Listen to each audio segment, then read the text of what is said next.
어느 유명한 광고인이 재수생들을 주인공으로 하는 광고를 만들었습니다. 그 내용의 일부를 소개하면 이렇게 됩니다.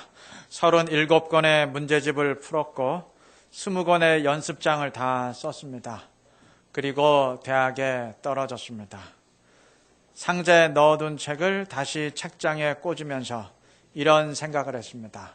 나는 실패한 것이 아니라 실패에 대처하는 법을 배우고 있다. 나는 더 행복해질 것이다. 수험생 여러분 수고하셨습니다. 이 광고 보신 적 있으시죠? 수고했다는 말은 주로 합격한 사람에게 주어지는 말이었는데 그는 이 말을 불합격한 사람들에게 붙였습니다. 그런데 이 광고인은 또한 우리나라에서 가장 큰 기업의 광고를 만들면서 이러한 문구를 내걸었습니다. 2등은 아무도 기억하지 않습니다. 물론 그 의미는 조금 더 분발해서 꼭 세계 1등이 되자는 의미였는데 이 광고는 크게 성공했지만 또 반발도 만만치 않았습니다. 왜 예전에 어느 개그맨이 이렇게 외쳤지 않습니까? 1등만 알아주는 더러운 세상. 안 그래도 승자가 모든 것을 가져가는 경쟁의 현실에 참 진절머리가 나는데 이 광고대로라면 1등 외에는 다 실패자고 나고 자라는 말이냐. 그러니까 재수생들을 주인공으로 하는 광고와 이 광고가 서로 모순되지 않느냐. 그러한 반발이었습니다. 어떻게 생각하시나요? 과연 그렇습니까? 꼭 1등을 하자는 말과 떨어져도 실패가 아닙니다 라는 말이 서로 모순됩니까? 만약 그렇다면 떨어져도 실패가 아닙니다. 격려했던 재수생들이 내년에 다시 도전할 때 뭐라 그래야 됩니까? 똑같이 말해야 됩니까? 이번에 또 떨어져도 실패가 아닙니다. 더 행복해질 겁니까? 그렇게 얘기해야 됩니까? 격려가 아니라 욕이 되겠죠. 위로해야 할 상황이 있고 강한 정신을 불어 넣어야 할 상황이 있습니다.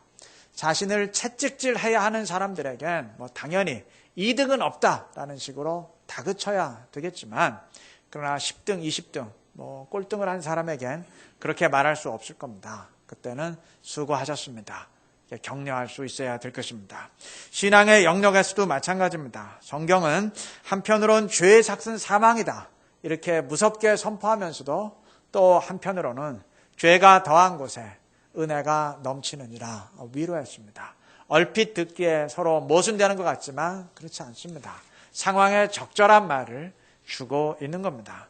죄의 유혹 가운데 있는 사람에겐 죄의 결과가 사망이라고 무섭게 경고해서 죄에 빠지지 않도록 해야 될 것입니다. 그러나 이미 죄에 걸려 넘어진 사람이거나 또는 자기의 죄를 깨닫고 괴로워하는 사람에겐 그렇게 말해서는 안 되겠죠. 그때는 죄가 더한 곳에 은혜가 넘친다고 위로하면서 돌이킬 수 있도록 격려해야 될 것입니다. 아직 결혼하지 않은 사람에겐 꼭 믿는 사람과 결혼하라고 말해야 될 것입니다. 그러나 이미 믿지 않는 사람과 결혼한 경우라면 그렇게 말하면 안 되겠죠. 그럼 이혼하라는 말밖에 더 되겠습니까? 그러한 경우에는 당신이 그 집의 선교사요. 당신을 통해서 그 사람을 인도하려는 주님의 깊은 뜻이 있다. 이런 식으로 권면해야 되겠죠. 율법의 행위가 구원의 조건이라고 착각하는 사람들에겐 당연히 구원의 조건은 오직 믿음이라고 강조해야 될 것입니다. 그러나 복음을 오해해서 믿기만 하면 구원받으니까 이렇게 살건 저렇게 살건 행위는 상관없다고 방종에 빠진 사람에겐 행함이 없는 믿음은 죽은 믿음이라 강조해야 될 것입니다. 바울 서신과 야고보서의 강조가 다른 이유가 그 때문입니다. 서로 모순된 것이 아니고 상황에 적절한 그 메시지를 주고 있는 겁니다. 만약 상황을 무시하고 언제나 똑같이 말해야 한다고 주장한다면 그건 일관된 것이 아니고 아마 머리가 나쁜 걸 겁니다. 오늘 서두부터 이러한 이야기를 하는 이유가 있습니다. 이러한 관점을 지녀야 오늘 본문의 내용을 이해할 수 있기 때문입니다. 오늘 본문 3절은 바울이 디모데로 하여금 할례를 받게 했다고 증언하고 있는데 바울의 이러한 모습은 지금까지의 그의 태도를 아는 사람들에겐 상당히 충격적일 수 있습니다. 바울 사도가 갈라디아서에서 그토록 강하게 논증하는 것이 무엇입니까? 교인들에게 할례를 요구해서는 안 된다는 것이었습니다. 할례란 구원과 아무런 상관이 없는 그 육체의 표식에 불과하다는 것이었습니다. 오늘 본문 바로 앞장인 사도행전 15장은 예루살렘 회의를 기록하고 있는데 그 회의에서 바울과 바나바가 주장한 것 역시 이방인들에게 할례를 부과해서는 안 된다는 사실이었습니다. 그랬던 바울이 오늘 본문에선 디모데에게 할례를 받도록 만들었습니다. 누가 요청한 것도 아닌데 바울 스스로가 그렇게 하도록 했습니다. 지금까지와는 사뭇 다른 모습입니다. 아니 다른 정도를 지나서 마치 자기 모순에 빠진 듯한 그러한 행동입니다. 왜 그랬을까요? 상황이 다르기 때문입니다. 바울이 할례를 반대할 땐 이방인들을 위해서 그렇게 한 것입니다. 이방인들에게 율법과 할례를 요구한다면 그들의 입장에선 극히 부담스러울 수밖에 없고 당연히 복음을 받아들이는 것을 꺼리게 될 것입니다. 반대로 디모데에게 할례를 받게 할 땐 그 지역의 유대인들을 위해서 그렇게 한 것입니다. 유대인들의 입장에선 할례 받지 않은 사람과의 접촉을 꺼릴 수밖에 없기에 그들을 향한 복음 증거가 가로막히게 되는 겁니다. 바울은 그러한 상황을 고려해서 그에 맞게 행동을 한 것입니다. 물론 상황을 고려한다고 해서 성경에 위배되는 일까지 할 수 있는 것은 아닙니다. 할례 받는 것 자체가 복음에 어긋나는 일이라면 바울은 결코 디모데에게 그것을 명하지 않았을 것입니다. 그러나 할례를 구원의 조건으로 내세우는 것은 물론 성경의 진리에 어긋나지만 유대 문화의 일부로서 받아들이고 수용하는 것은 아무런 문제가 없는 일입니다. 예를 들면 이런 식입니다. 오직 일본 사람들만 천국 갈 수 있다. 그러니 천국 가기 위해선 전부 일본말 배워야 되고 일본 시민권을 취득해야 된다. 뭐 그렇게 주장한다면 그건 무조건 이단이죠. 그건 성경의 진리에 어긋나지요. 그러나 일본 선교를 하면서 그 선교를 위해서 일본말을 배우고 또 그러다 보니 오래 살다 보니 시민권을 취득하게 되었다면 뭐 그게 아무런 문제가 없는 거 아니겠습니까? 정리하자면 바울의 행동은 얼핏 보기엔 뭐 이랬다 저랬다 일관성이 없고 자기 모순에 빠진 것 같지만 그의 행동엔 일관된 원리가 있었습니다. 그것은 성경의 진리에 어긋나지 않는 한 복음의 열매를 위해서 내가 할 수 있는 것은 다 한다는 원리입니다. 언제든 상대의 입장을 고려하면서 그것에 맞춰 최선을 다한다는 원리였습니다. 우리에게도 이러한 자세가 꼭 필요합니다. 복음을 전해줄 때에도 상대의 입장을 고려할 필요가 있습니다. 왜 취업 인터뷰를 할 때도 단지 자기를 열심히 소개하는 것보다 회사의 입장에서 왜 나를 뽑아야 하는지 그 이유를 하나라도 정확하게 전달할 수 있으면 그게 더 나은 것 아닙니까? 교회가 교육자를 뽑을 때도 그래요. 내가 이런 것을 해왔으면 그거 다 필요 없어요. 그거 하나만 설명할 수 있으면 돼요. 왜 이 교회가 나를 뽑아야 되는지 그거 하나만 확실하게 설명하고 증명할 수 있으면 그건 뭐 아무런 문제가 없을 겁니다. 복음을 전할 때도 그렇습니다. 단지 성경의 진리를 설명하는 것보다 상대의 입장에서 그 사람이 왜 교회에 나와야 되는지 그 이유를 하나라도 제대로 전달할 수 있는 것이 더 중요할 것입니다. 아울러 교회에 처음 들어온 사람들에게 우리의 흐름과 질서를 맞추라고 하는 대신 바울처럼 자신의 모습을 양보할지언정 그들에게 맞추어주는 태도가 꼭 필요할 것입니다. 성경의 진리에 위배되지 않는 한 우리가 할 수 있는 일은 다 한다. 이러한 자세가 반드시 필요한 겁니다. 그것이 우리의 구원을 위해서 우리와 같은 인간이 되시고 우리의 입장에 맞추어 주셨던 그리스도의 모범을 따르는 길이 될 것입니다. 상황에 맞춤답시고 말씀의 진리를 포기하고 꺾는 것은 그건 아부 내지는 타협입니다. 그러나 말씀을 이루기 위해서 상황에 맞추어 주는 것은 그건 사랑 내지는 희생입니다. 아부와 타협은 멀리해야 되지만 사랑과 희생은 우리에게 꼭 있어야 될 것입니다. 우리가 그렇게 할 때 주님의 말씀이 우리를 통해서 더 풍성한 열매를 맺어가게 될 줄로 믿습니다. 본문 6절과 7절 말씀처럼 바울은 선교 사역을 위해서 아시아로 가려고 했지만 성령이 막으셨습니다. 또 비두니아로 가려고 애썼지만 역시 성령이 막으셨습니다. 그 대신 마게도냐 사람의 환상을 통해서 마게도냐 성의 빌립보라는 곳으로 주님이 특별히 인도하셨습니다. 근데 거기서 어떤 일이 벌어졌습니까? 오늘 23절 말씀처럼 감옥에 갇히게 됐습니다. 뭔가 이상하지 않습니까? 주님이 우리를 특별히 인도하신다고 할 때 어떤 생각을 갖게 됩니까? 뭔가 내 앞에 좋은 일이 펼쳐질 것이다. 그런 기대를 갖게 되지 않겠습니까? 그런데 하나님은 감옥으로 인도하셨습니다. 아마 보통 사람 같았다면 원망이 나올 수 있었을 겁니다. 아니, 내가 언제 이곳으로 온다 그랬습니까? 내가 가고 싶은 대로 다른 곳으로 간다 그랬는데 막으시고 이곳으로 보내시더니 고작 감옥에 집어넣으시려고 그랬던 겁니까? 허탈할 수도 있었을 겁니다. 창세기 12장에서 하나님이 아브라함을 하란에서 불러냈을 때 그러했습니다. 아브라함은 하나님의 특별한 지시를 따라 하란에서 가나안으로 들어갔는데 그곳에서 기근을 만났습니다. 아브라함은 황당한 심정이었을 겁니다. 아니, 고작 기껏 나를 인도하신 이유가 이것입니까? 그러한 아쉬움에서 그는 그 땅을 버리고 애굽으로 갔을 겁니다. 바울은 달랐습니다. 25절 말씀처럼 그는 원망하는 대신 기도하면서 하나님을 찬양했습니다. 이 고난 가운데도 하나님의 뜻이 있음을 믿었기 때문입니다. 바울의 믿음처럼 그를 감옥에 집어넣으신 데에는 하나님의 특별한 뜻이 있었습니다. 하나님은 급작스러운 지진을 통해서 감옥문을 여셨고 그 사건을 통해서 간수와 그 집의 모든 사람들을 구원하셨습니다. 즉 감옥은 빌립보 선교의 열매를 위한 하나님의 의도적인 사전 포석이었던 겁니다. 우리 경우 역시 마찬가지입니다. 하나님은 우리를 고난의 길로 인도하실 땐 다 그만한 이유가 있는 겁니다. 때로 하나님은 우리를 성장시키기 위해서 고난을 주실 수 있습니다. 풍랑이 없는 바다는 훌륭한 뱃사공을 만들지 못한다는 말처럼 시련이 없는 삶은 훌륭한 그리스도인을 만들 수 없기에 우리의 성장을 위해서 때로 하나님은 의도적인 고난을 주실 수도 있는 겁니다.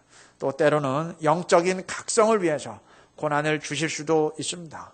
요나가 하나님의 뜻을 거부하다가 거센 풍랑과 물고기 뱃속에 들어가는 고난을 통해서 비로소 하나님의 뜻에 순종하게 된 것처럼 하나님 우리의 무디어진 심령을 일깨우고 새롭게 하시기 위해서 또 그러한 고난을 간혹 주실 수도 있는 겁니다. 또 하나님은 때로 그의 특별한 뜻을 이루기 위해서 고난을 통과하게 하실 수 있습니다. 오늘 본문의 경우가 바로 그러한 경우 아닙니까? 사도행전 8장에서 예루살렘 교회가 하나님의 선교 계획을 본격적으로 성취하게 되는 건 역시 핍박의 고난을 통해서 그 계기가 마련되었지 않습니까? 그러므로 뜻하지 않은 고난이 닥쳤다 그래서 무조건 원망할 것이 아닙니다. 형통한 날에는 기뻐하고 곤고한 날에는 생각하라는 전도서 7장 14절 말씀처럼 우리 깊이 묵상할 수 있어야 될 것입니다. 혹시 이 고난의 시간이 하나님이 의도적으로 주시고 있는 그러한 고난의 시간은 아닌가 되물어 볼 수 있어야 될 겁니다. 물론 그렇다 그러죠. 내 삶의 모든 그 힘든 일과 고난이 다 하나님이 주시는 것이다. 그런 건 아니겠죠. 그러나 설령 주님이 주시는 고난이 아니고 자연 발생적으로 닥치는 고난이라 할지라도 내가 어떻게 이 현실을 마주 대하는 것이 가장 신앙적인 길이 되고 가장 하나님이 기뻐하시는 길이 되고 가장 나의 영적 유익을 위한 길이 될 것인가 지혜롭게 판단하고 주님이 원하신다면 이 힘든 시간을 통해서라도 주의 영광이 드러나고 주님의 뜻이 이루어지게 하옵소서 그렇게 고백할 수 있는 우리가 되어야 될 것입니다. 윤동주 시인의 시 십자가 가운데 이러한 부분이 있어요. 한 부분만 제가 읽어보면 괴로웠던 사나이 행복한 예수 그리스도에게처럼 십자가가 허락된다면 이런 부분이 있습니다. 이 시인이 예수님을 괴로웠던 사나이라고 부른 것은 그 십자가의 고통을 생각하면 쉽게 이해가 됩니다. 그런데 바로 이어서 행복한 예수 그리스도라고 붙여서 부른 것은 조금 의아합니다. 이 괴로움이라는 말하고 행복이라는 말은 서로 같이 가기 힘든 말 아닙니까? 서로 조화되기 힘든 개념이잖아요. 그러니까 어느 책에 보니까 그 이유를 이렇게 해석했습니다. 그 이유는 예수님에겐 십자가 고통을 감당할 만한 그런 사랑하는 대상이 있었기 때문이라는 겁니다. 다시 말하면 자기의 십자가를 억울해하면 괴로운 사나이로 그치지만 그러나 자신이 십자가를 기꺼이 질 만큼 그 사랑하는 사람이 있다면 즉 사랑하는 사람을 위해서 자신의 십자가를 기꺼이 짊어진다면 행복한 사나이가 된다는 겁니다. 맞는 말이라 생각했습니다. 사도행전 5장 41절에 의하면 사도들은 공회에 의해 핍박을 받으면서 주님의 이름을 위하여 능력 받는 일에 합당한 자로 여기심을 기뻐했다 그랬습니다. 바로 그들이 그러한 심정이 아니었겠습니까? 오늘 본문이 증언하는 사도 바울 역시 마찬가지입니다. 비록 감옥에 갇힌 시간이 육체적으로는 괴로운 시간이지만 그 괴로움을 통해서 주님의 뜻을 이루고 있음을 믿었기에 행복한 사람, 찬양하는 사람이 될 수 있던 것 아니겠습니까? 장미는 아름답다는 말은 장미에 달린 가시까지 아름답다는 말입니다. 만약 그게 아니라면 장미의 일부는 아름답다 그랬을 겁니다. 마찬가지로 우리의 인생이 아름답다는 말은 그 인생에 딸린 고통까지도 아름답다는 말이고, 하나님의 인도하심이 아름답다는 말은 그 인도하심에 혹 수반될 수도 있는 괴로움의 시간까지도 아름답다는 말이 될 것입니다. 물론 정신병자가 아닌 한 일부러 고통을 원할 필요는 없습니다. 하지만 신앙의 여정에 혹 고난의 시간이 수반된다 하더라도 거기에 하나님의 뜻이 있음을 확신하면서 원망 대신 감사함으로 극복해가는 그런 견고한 믿음을 지니시길 바랍니다. 우리가 그렇게 할 때 감옥의 현실이 변하여 영광의 현실이 되게 하신 바울의 하나님이 또한 우리의 하나님이 되셔서 우리의 삶에 더 큰 영광으로 채워주실 줄로 믿습니다. 말씀을 맺겠습니다. 오늘 본문에서 하나님이 급작적인 그 지진으로 감옥문을 열었을 때, 그리고 그 뒤에 바울과 실라가 도망치지 아니하고 오히려 자살하려는 간수를 살렸을 때, 간수는 바울 앞에 엎드려 이렇게 고백했습니다. 내가 어떻게 하여야 구원을 받으리까? 간수 스스로가 구원의 길을 듣기 위해 질문했습니다. 바울이 복음을 말하기도 전에 이미 예수님을 영접할 그 마음의 토양이 된 겁니다. 기적적인 사건을 통해서 하나님이 그 마음을 미리 준비시켰기 때문입니다. 그 이전 바울이 루디아를 전도할 때도 마찬가지였습니다. 14절 중반 부분 보시면 주께서 그 마음을 열어 바울의 말을 따르게 하신지라 그랬습니다. 이 주어가 주입니다. 주께서 하셨다는 겁니다. 표면적으로 볼 땐 바울이 전도해서 루디아가 마음을 연 것 같지만 실상은 주님이 작용을 하셔서 그 마음을 열어주셨다는 말입니다. 우리가 복음을 전하면서 용기를 지닐 수 있는 이유가 바로 이 때문입니다. 하나님이 직접 역사하시기 때문입니다. 간수를 구원할 때처럼 초자연적으로 역사하실 수도 있고, 루디아의 경우처럼 마음을 움직이는 그런 일반적인 방식으로 역사할 수도 있고, 방식은 다양하지만 어쨌든 주님이 직접 운행하십니다. 그러하기에 용기를 가지고 주님의 일을 하며 복음을 전할 수 있는 겁니다.